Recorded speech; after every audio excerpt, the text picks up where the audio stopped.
Welcome aspirants. तो आज मैंने सबसे पहले टू डू लिस्ट बना ली कि मुझे आज मेंस का एक सेक्शनल मॉक देना है, थ्रेड मेथड सीखना है, एडिटोरियल पढ़ना है, रूल्स रिवाइज करने हैं, स्पीड और हर फसल की एक वीडियो देखनी है। तो सबसे पहले मैंने वो न्यूज़पेपर रीडिंग से शुरू किया, एडिटोरियल रीडिंग से शुरू किया। रीडिंग बहुत ज़्यादा ज़रूरी है अगर बैंक एग्ज़ाम क्लियर करना है, ऐसा मुझे लगता है। और इंग्लिश मेरी वीक है, मेरे सबसे कम मार्क्स इंग्लिश में आते हैं।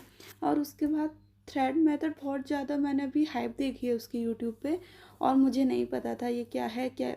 तो मैंने इसको आज प्रॉपर मैंने उसकी पूरी वीडियो देखी सर की, मुझे ठीक लगा। लेकिन शायद ये मेरे लिए बहुत न्यू है, और जो मैं अपने ट्रेडिशनल मेथड से पज़ल बना रही हूँ मुझसे वैसे ही जल्दी हो रहा है। शायद मैं और प्रैक्टिस करूँगी इसकी तो मुझे ज़्यादा अंडरस्टैंडिंग होगी, ज़्यादा समझ आएगा।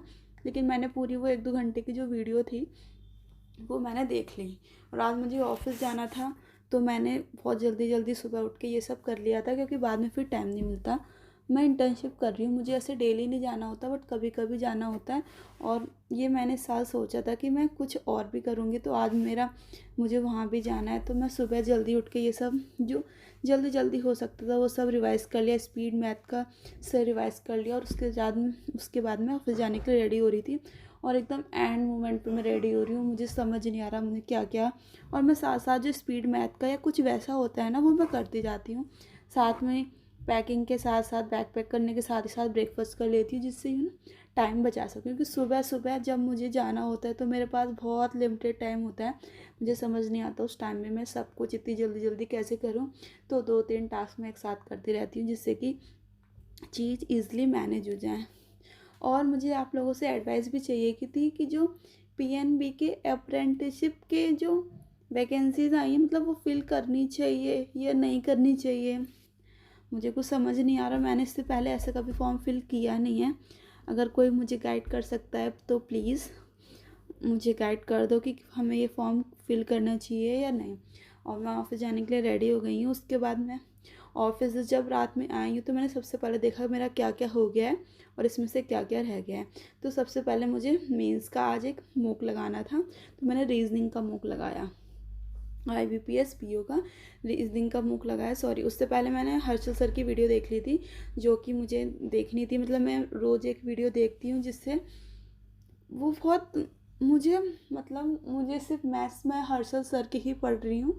मैंने और किसी को ट्राई भी नहीं किया, जो वो कराते हैं मैं ब्लाइंडली उसे फॉलो करती हूँ, मुझे सही लगते हैं। मतलब मेरी ट्यूनिंग इनसे बैठी हुई है। आप जिससे भी करते हैं आप उससे करिए, वीडियो से करना है करिए, PDF से करना है जैसे भी करिए, बस प्रैक्टिस में रहिए कि सिर्फ मोक मोक नहीं, कुछ थोड़ा रूल्स भी पढ़ते रहिए। उसके बाद मैंने मोक किया रीजनिंग का, जो आज सच में बहुत टफ था। और पता नहीं मेरे दिमाग में क्या आया, मैं एक पज़ल पे इतना ज़्यादा स्टक हो गई, मेरा 20 मिनट थी एक पज़ल को। मुझे बाद में खुद इतना रिग्रेट हो रहा है कि मतलब एग्ज़ाम्स में तो ऐसा नहीं होना चाहिए, इसलिए मॉक देना बहुत ज़रूरी है। आपको ये पता चल जाता है कि ये एग्ज़ाम में नहीं करना है, हम ये मिस्टेक करते हैं, और ये सभी मिस्टेक एग्ज़ाम्स में नहीं करनी है। मैंने मतलब 2 पज़ल जो मुझे देखने में बहुत इजी लग रही थी, शायद मैंने अपने ईगो पे ले लिया था कि मेरे से हो क्यों नहीं रहा है, मुझे तो ये करना ही है। 30 to 40 मिनट्स में मैंने उसमें ही दिया, और मैंने अटेम्प्ट भी नहीं किया। मतलब मैंने बाद में देखा सबमिटेड, बहुत इजी क्वेश्चन थे जो ईजिली से हो सकते थे, 1 लाइनर थे।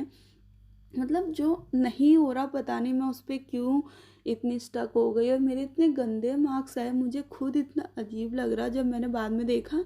तो अभी मैं आपको अपने मार्क्स दिखाती हूँ।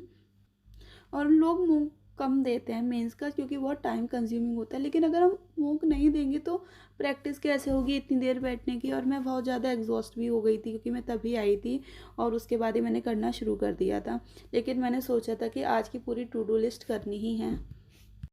तो आप देख सकते हैं मैंने इस वाली, ये देखो, सिर्फ इतने ही क्वेश्चन अटैम्प्ट किए हैं। मैं देख रही, और अब मैं ढूंढ रही हूँ कि कौन सी पजल है जिस पे मैं अटक गई थी, और मैंने पूरा टाइम सिर्फ उसी में ही दे दिया है। तो अभी अभी वो आएगी पज़ल।